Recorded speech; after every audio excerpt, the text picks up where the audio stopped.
What's going on, ladies and gentlemen? Today we're here with Tyson Moultrie. Now he's running for mayor out of New Bedford, Yes, Massachusetts. yes, that's Yes, correct. sir. All right. So Tyson, thanks for joining us on the show today. Thank you for having me, Phil. Always a pleasure to see your face on the other side. Yeah. It's a little different. I said last time I seen Tyson was at Podfest in Orlando, so it was Yes. a good meeting Tyson and everything. So this a little different from what I was hearing. I say, wait a minute, he's running for mayor. I said, hold on, what's going on with that? So what made that decision for you to jump into politics?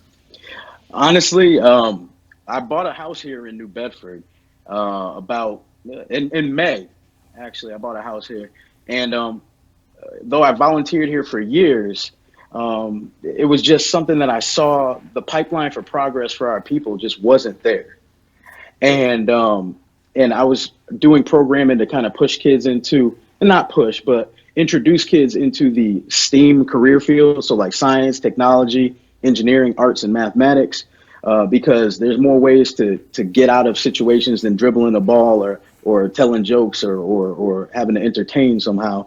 You can use your brain, and so I started doing that with a lot more young people in our area, and I just said, man, I think I can fix this on a bigger level, and why not go for the top seat in the city and really have the impact that I want to have on the local level to more people, you know. Right. So you have an incumbent in there, correct? Yes, I do. Okay. So why should people vote for you over the incumbent? Very simply, he does not have a New Bedford that's for all. He has a chosen few people that, or should I say, a select group of people that he caters to. Obviously, you know, the people that vote for you are the ones you tend to cater to more. And you know, just to be honest, a lot of black people don't get out to vote here. And so for me, I feel like that is one reason why I should be voted for over the incumbent, because I look at things for all people, and he doesn't. Plain and simple. I'm thinking about things that are 5 and 10 years away from now that he's not addressing, and if he doesn't address them, we're going to be in a real messed up situation come the economic development revolution that's going to happen pretty soon. All right. So what is it that he's not addressing that you're going to address? So education is something that he's really not addressing. He's not addressing how education affects us on the economic development side. If we don't learn about the things such as science, technology, engineering, arts, and mathematics, if we're not learning those things, then how are we actually going to effectively have our kids and our youth develop into adults that can impact those things on a municipal level, but even in their own lives, right? So if we are looking at punching the buttons of a register, and not that there's anything wrong with that, but we need to make sure that we're showing our kids a higher level that is possible and how that impacts their surroundings. That's what he's not addressing. He's not getting into future driven markets, right? New Bedford is a big whaling town, right? It used to be big in whaling until they over whaled and ended up pushing the whales towards extinction, right?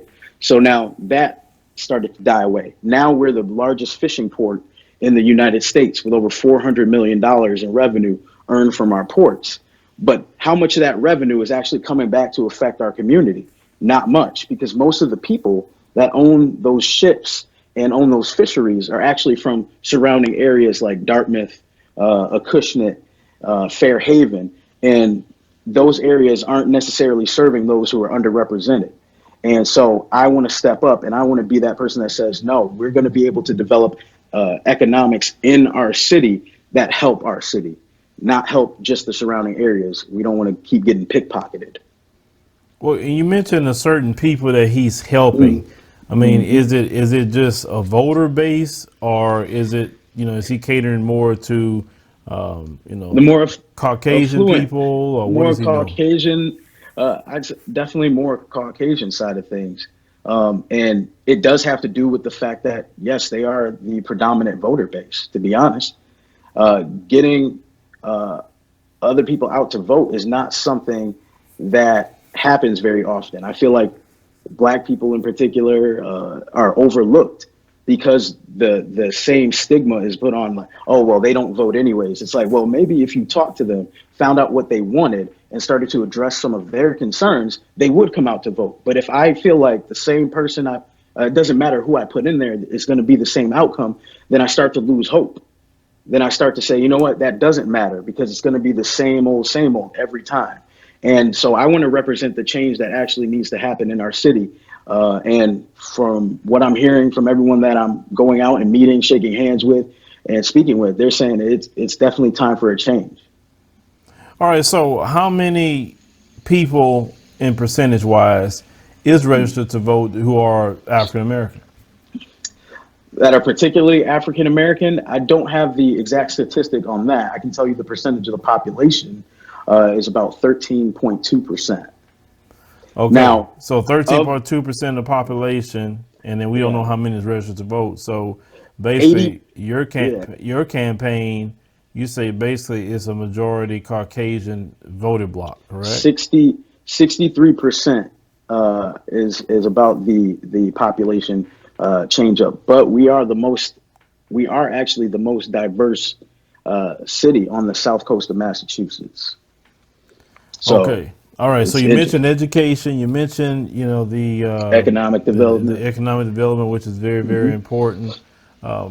Also, what about, do they have any issues with the police in that town? So I will say, when it comes to policing, something that was funny to me is a lot of our police aren't from here. And one thing that I'm pushing for is to have police that represent the communities that they serve. I want policing to be a stronger portion of our department. And that's not showing up when there's a problem. That's walking down the street and saying, oh, Miss Johnson, nice flowers. I like your garden. You know what? Hey, how are you doing in school? What are your grades like?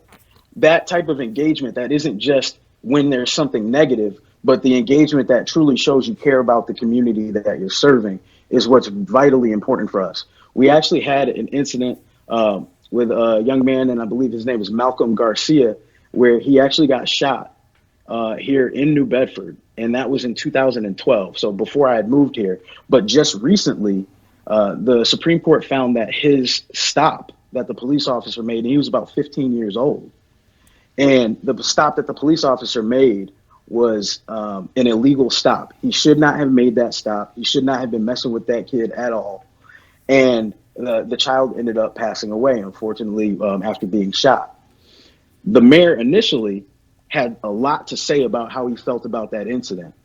And ironically enough, when we got word back from the Supreme Court that it wasn't supposed to happen, the mayor had no comment. But more than that, our city didn't do anything. There were no marches. There were no, hey, we need to sit down with the police chief. It kind of just got swept under the rug. And I asked a few people about that. I'm like, so are we meeting with the police chief now? Like, what's going to happen from here? And no one had any answers. They just kind of were like, well, it is what it is. This is kind of what happens. We just go along and get along. And so I feel like that would change if they felt like they had someone in office that represented them, that stood for them, that they felt like they could have an honest conversation with, and push for that community policing, push for the use of appropriate force, and not such scare tactics. So when's the actual election? So the municipal election is November 5th. The preliminary election is October 1st. So right at the end of this month is when the preliminary chops down the current candidate pool.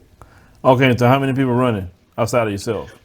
Currently, there are 6 people running, which is a funny story because one of them actually withdrew, but did not have the opportunity to notarize his papers to withdraw himself from the ballot because he's going through some alleged sexual harassment and sexual misconduct charges after being fired from his place of work. So he was going to withdraw to kind of save his family some of the public anguish, but he's still running for counselor at large. So go figure. Okay. So, and where are you ranking right now in the polls? So in a recent online poll, I actually ranked number one, Above the incumbent? above the incumbent. Okay. So Yeah, basically what you're saying is you have a good shot.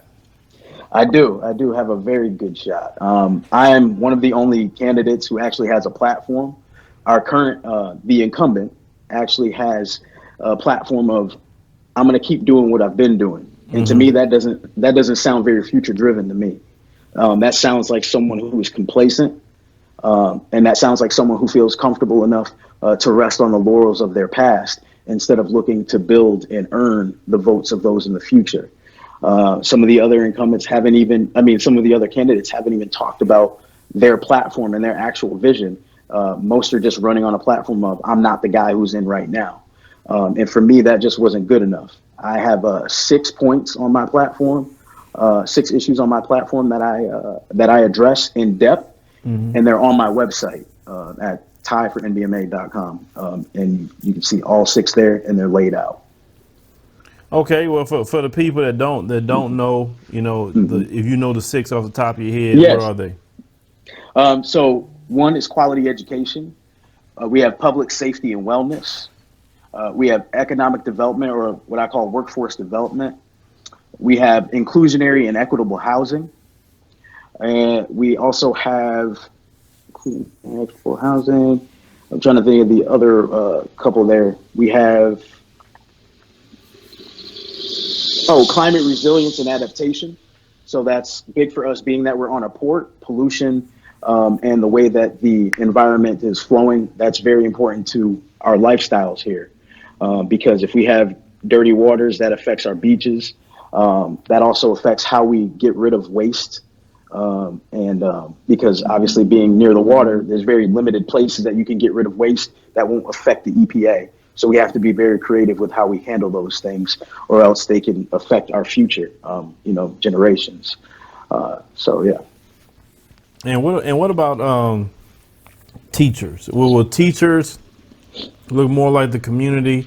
Because in America we have 80% of the teachers are white female, and that's really done by Right. design. So when it comes to the teachers in that school district, are you going to try to make the teachers look like America, or are you going to keep up with the status quo? I definitely want to push to make the teachers look more like America, look more like our community. Everything I believe is better served when your people that are in power, the people that are making the decisions, the authority, quote unquote, authority figures, represent the population that they're serving. It's hard to say, I really believe in this community. I want the best for it when you go home 30, 40 miles away, right? Right. Where you don't have to deal with some of the repercussions of a lack of effort that are get left behind sometimes. So when I do see there's teachers from your Fairhavens, your Dartmouths, they could be the nicest people in the world, but at the end of the day, they go home to a way different community than what we live in, and that's reflected sometimes in their attitude towards teaching. Okay. So Tyson, can you tell people how to get to your website so they can see Yes, everything about it? yes, yes. So simply open up your browser and go to ty 4 FOR NBMA. So NBMA, New Bedford, Massachusetts, are what those initials stand for. .com. All right, guys, make sure you go over to the website so you actually can read his platform. And Mm-hmm. if you are in that area or live in that city and you're not registered to vote, get registered to vote and come on Mm-hmm. out. Remember, local politics is way more important than any presidential election. I tell everybody Right. that your mayor, your city council, your Yeah. sheriff, your district attorney, your judges, And all we have a those doozy of a people. sheriff. Yeah, all those people are elected positions. So Yeah. make sure you register to vote and vote for Tyson. And let him try to work his magic in the city. Like I said, Tyson, you win, let me know so I can come out there. Oh, absolutely. We'll have a nice party for it. That's good. So Tyson, you take care of the family and let us know your progress. Likewise, you do the same.